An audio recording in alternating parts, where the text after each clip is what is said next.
Dr. Suriella walked down the hallway, gesturing animatedly as she talked. As the attending physician, one of her duties was working with that year's med students. Today was the first day of this year's crop of hopefuls. As always, Dr. Suriella started with a tour of the hospital facilities. The medical station wasn't as fancy as those in the Federation's inner systems of the Federation. Still, its location in Zata space made it the closest Type 1 trauma center to the war zone. It wasn't a posting for a medical student who wanted to just coast through their residency. Many broke at the stress put on them by the large number of casualties that even a small battle could bring in. It was very much a sink or swim kind of hospital, and any med student who survived their rotation here, a Zahatane raider almost made that a literal event, had no problem getting a position on a warship or other trauma center. The group had just finished touring the trauma intake facility. This station has 25 trauma rooms, just like the one I showed you, Dr. Suriella stated. On the slower days, they might handle most cases from when a patient first arrives until they are moved to another area of the hospital. Dr. Suriella stopped and turned to face the student. But when we get wounded from an accident or battle, they stabilize the patient and send them to surgery to finish the job. Once patients are fit to travel, they are immediately sent on one of the hospital transfer ships to other facilities to finish treatment and recovery. This allows us to treat more patients faster, with fewer patients lost while awaiting treatment. Dr. Suriella's voice took on a note of pride. Following the Battle of Jerideon 4, we treated 250,000 casualties in 48 hours with a 98% survival rate. The doctor's eyes took on a faraway look, remembering that chaotic day. The smells of blood, shit, and burnt flesh permeated her old lab coat so much that she had to throw it out. The cries of the wounded in a dozen languages, and the ominously still forms that had to be stacked in one of the hangar bays to make room for the next batch of wounded. It was 48 hours of barely contained chaos, and almost the entire staff dropped where they stood, as the last patients were evacuated to other medical facilities. That event led to all 3,500 station personnel receiving a commendation in their file. "Dr. Suriella, are you okay?" one of the med students asked. "I'm sorry, I was lost in a memory," she replied, embarrassed at her loss of focus. They passed through a set of doors and down a long corridor with psychiatric patient rooms, currently empty on both sides, until they came to a door that needed a code to open. "Med students don't get the code to this door. You are only allowed in if a senior physician accompanies you, or one of the guards." She nodded to the three massive Yogaf at the desk. "Escort you in at a senior physician's request." She always enjoyed the slightly worried look that came over a new student's face when she gave that speech. Student physicians often had an exaggerated sense of their abilities at first, and they needed a reminder that even a medical facility could be dangerous. "Dr. Suriella, why is that area restricted?" one of the students asked. "This is the human psychiatric treatment area, or as my human colleagues call it, the psych ward," Suriella replied. All the med students began to chatter at once. If there were humans behind that door, then it was very dangerous. A healthy human was extremely dangerous in a fight, so just how much worse was one with mental problems? Dr. Suriella led the students down the hallway until they came to a desk with a human doctor and two more Yogaf orderlies. Being a ward for humans, it explained why Yogaf was at the door and inside. They were big enough to have at least a chance to detain an out-of-control human. Dr. Suriella addressed the human. "Dr. Saunders, how are you doing today?" Dr. Saunders looked up. "Well, hello there, Dr. Suriella. I'm doing well, and it's been a quiet day." He then scanned the faces of the med students before saying, "Fresh meat for the grinder?" Dr. Suriella laughed and said, "Some of them might survive." Both doctors enjoyed the looks of alarm from the students. "How many patients do we still have?" Dr. Suriella inquired. "2. We discharged Private Lane this morning," he replied. Sadly, she asked, "And the sergeant's still here?" Dr. Saunders replied, "Yes, and no change," his voice sharing the same sad tone. After that, Dr. Saunders rose and walked to the door. He looked to the Yogaf. "Yasu, you feel like taking a walk with me?" The Yogaf just nodded his assent and opened the door. After all the others filed in, he shut and touched the keypad that secured the door. Dr. Saunders walked backward while explaining to the med students what each compartment was for. There were various forms of treatment rooms. Some just looked like a lounge with chairs and a couch. One had a room with soft walls that he called the rubber room, in case a patient needed a safe spot to lash out. The individual patients' rooms were somewhat Spartan but still pleasant. Sound and video systems let them pick an environment that felt relaxing to them. Dr. Saunders explained, "With modern medicine, humanity has managed to eliminate most mental health issues via gene therapy, medical and psychological support. Occasionally, one slips through the system. There are a few mental illnesses that can pop up later in life, so facilities like this allow for diagnosis and the start of treatment. Once they are no longer a danger to themselves or others, they are sent back to one of our colonies." Gesturing to one of the rooms, "Being in a combat zone, we mainly get patients with psychic attacks, or that need a short time away from the front." Nodding to Dr. Suriella, "The good doctor's people have been instrumental in expanding our ability to deal with psych issues that pop up. The Rathian's psychic abilities have been invaluable in dealing with the effects of psychic warfare." Dr. Suriella spoke up. "The humans are naturally resistant to most psionic abilities. This makes them immune to all but the strongest psionic attacks." Dr. Saunders continued, "Which is a blessing and a curse. It just means the attacks have to be that much more powerful to impact the average human mind. Fortunately for us, any negative impact of those assaults is usually short-term, and we can finish treatment here." One of the med students raised a tentacle. "If they are resistant to psionics, then what kind of treatment is used?" Dr. Suriella smiled. "A very good question. Sometimes they just need time to talk and work through the issue. Others might require more support, either medications or low-level psychic treatments." At this reply, several students raised an appendage. "I thought you couldn't use psychic therapy on them." "If you remember, I said resistant to most psionic abilities," Dr. Suriella explained. "But those with minimal intrusion can be used indirectly."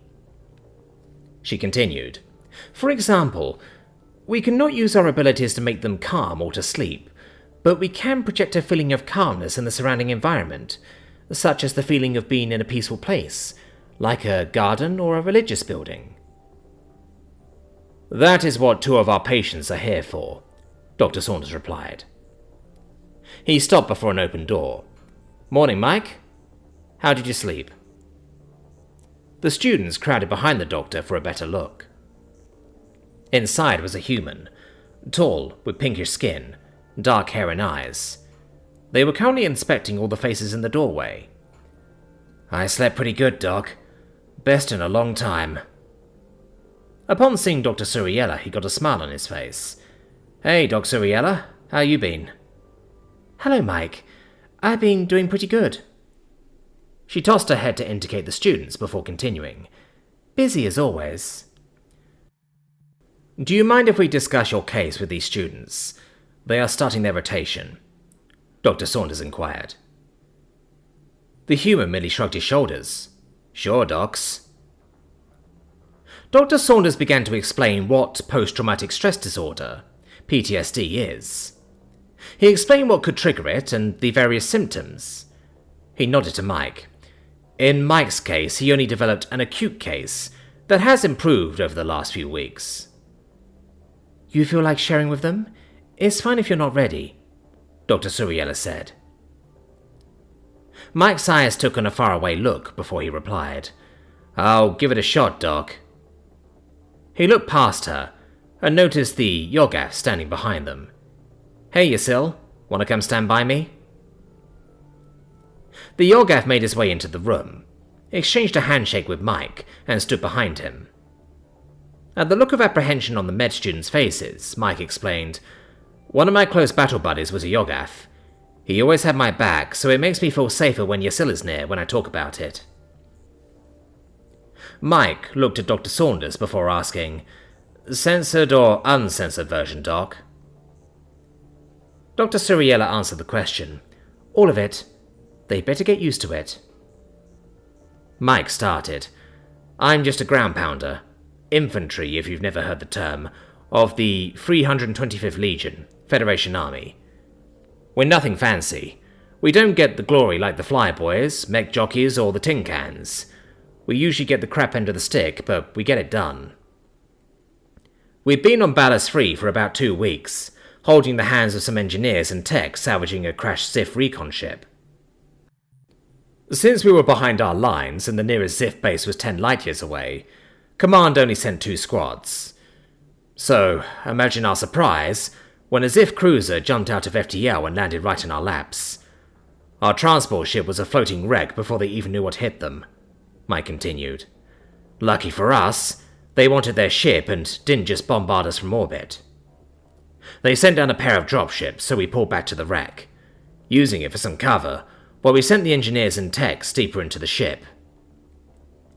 I don't know how many there were, but they had us at least a 2-to-1 advantage. We skirmished a bit as they approached the ship, but we had to fall back into the ship.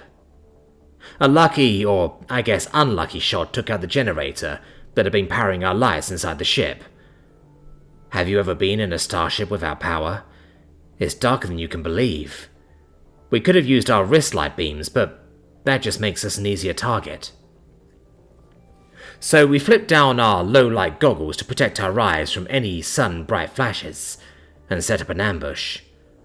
The goggles can also track our IFF signals and mark friendlies." One of the students raised a paw. "What are IFF signals?" "Oh, right. You probably haven't dealt with them before. IFF means identify friend or foe. It's supposed to keep us from shooting friendlies, but doesn't always work," Mike explained. "Where was I?" Mike muttered to himself. "That's right, in the ship." So we waited until the Zif was climbing through the hull breach we'd been using to access the ship. We could still see them with the limited light, but they didn't know we were there. Our first volley dropped 4 to 5 of them, and got another as they charged us. We had to fall back ever deeper into the ship. That's when it got ugly. Neither of us could see, so it was just random firing, grappling with an enemy you couldn't see, and barely feel inside our armor. You try to stick a knife in one, only to hit the wrong body part. Throw a punch or elbow, and connect with a wall instead. Mike got quiet, and his eyes looked past everyone until Yasil put a hand on his shoulder, and then Mike shuddered for a second. His eyes focused again, and he took a deep breath and let it out slowly. Dr. Saunders looked at Mike with concern in his eyes. "Do we need to stop, Mike?" he asked. "We lost you for a second." Mike shook his head from side to side. "It's okay, Doc. I can finish it." "I don't know how long the fighting went on," Mike said, picking up where he left off. "It felt like days in that chaos. And then, some idiot dropped a grenade. No idea which side did it. The Zif I was fighting took the brunt of the explosion in its back, but it still threw me into a wall. I don't know how long I was out, but it was the alarm for a soup breach that got my attention. I couldn't even see where it was to patch it. In my panic, I forgot Ballast 3 had a breathable atmosphere. It was just very thin and cold. It wasn't long after I regained consciousness that lights turned on again, and I saw medics and other troops moving around the ship. Zif and Federation troops were still locked together in death. In some places, the bodies were so jumbled together you couldn't tell friend or foe. I saw one of the engineers being carried out on another stretcher. I found out later those crazy bastards picked up any kind of weapons they could and joined the fight. They held their ground and died where they stood. Not a single Ziff got past them. I still visit that ship in my nightmares. Fighting in the pitch-black darkness, the alarm on my suit, and the gore splattered from floor to ceiling of the corridors. Blood in a half-dozen colours streaked the walls and poured at the medic's feet as they carried me out.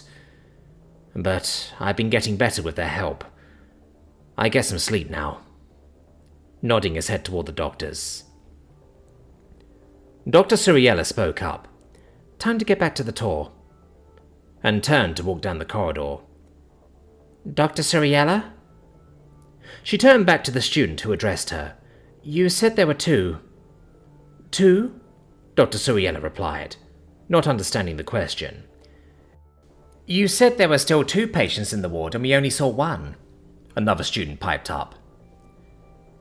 Dr. Saunders answered, with sadness in his voice. You are correct, there is another here. His name is Sergeant William Danvers, he replied, while opening the door and leading them down the corridor. Instead of the door, he led them over to the nurses' station. He gestured to a pair of monitors. The screen showed an older human male, sitting in a padded room with no furniture. What was visible of the man's arms were heavily scarred from a lifetime of combat. The man just stared at the wall opposite him, not moving a muscle. Dr. Saunders keyed the mic and spoke into it. How are you doing today, Sergeant Danvers? The man didn't react in any way. If you didn't see the screen displaying his vital signs, you'd think he was dead. Dr. Saunders let go of the button and turned to face the students. He rarely answers. He'll eat and drink if fed. We clean him up as needed. Another student asked, Why is he in the padded room? Is he dangerous? Dr. Saunders chuckled. Sergeant Danvers is one of the most dangerous humans in the military, but right now, this is for his safety. Sometimes the flashbacks are particularly bad, and he will reenact the fighting, so it's better for him, and the furniture to keep the space bare. So, what happened to him? The same student asked. Dr. Saunders replied, Sergeant Danvers and his unit were on Yellen 2, trying to clear the Ziff out of the largest city. Urban warfare is particularly dangerous and stressful for our troops. Danger comes from all sides, top and bottom.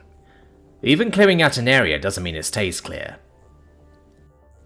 Dr. Saunders continued. Sergeant Danvers' unit was taking fire from several buildings at a crossroads. They cleared the other 2 and Sergeant Danvers threw a grenade into the second-floor room the Ziff was firing from. Sergeant Danvers and a pair of his troopers charged up the stairs and into the room. Dr. Saunders sighed before continuing. The Ziff was dead, but so was a Yeleni family. 2 parents and 3 offspring. The Ziff had restrained them and left them in a corner of the room. Sergeant Danvers' grenade landed in the middle of the room and killed everyone. Some of his troopers reported he stumbled over to the family, dropped to his knees and started sobbing, while repeatedly saying, I kill kids. He just kept saying it over and over, and then he completely shut down and was sent here. Dr. Suriella spoke up. Something you'll learn about humans is one of their greatest strengths is also one of their biggest weaknesses. Humans have a large capacity for empathy, more so than any other race we've encountered. This ability makes them capable of incredible acts of compassion and bravery. This is why humans are among the best combat medics in the Federation military, and why they make up a large portion of rescue and relief teams. Empathy has driven humans into many conflicts to assist and or protect the weak. But Sergeant Danvers is an example of the other side of it. Sometimes that empathy overwhelms them. Sometimes it's just burnout and treated with some rest away from the field. Looking back at the monitor, Dr. Suriella continued. Mike mentioned how he returns to that ship in his nightmares. Sergeant Danvers never leaves his nightmare. War changes everyone, and they return different than they went in. But they still come home and leave the war in the past. Some, like Sergeant Danvers, can never leave the war, but refight it every day of their lives.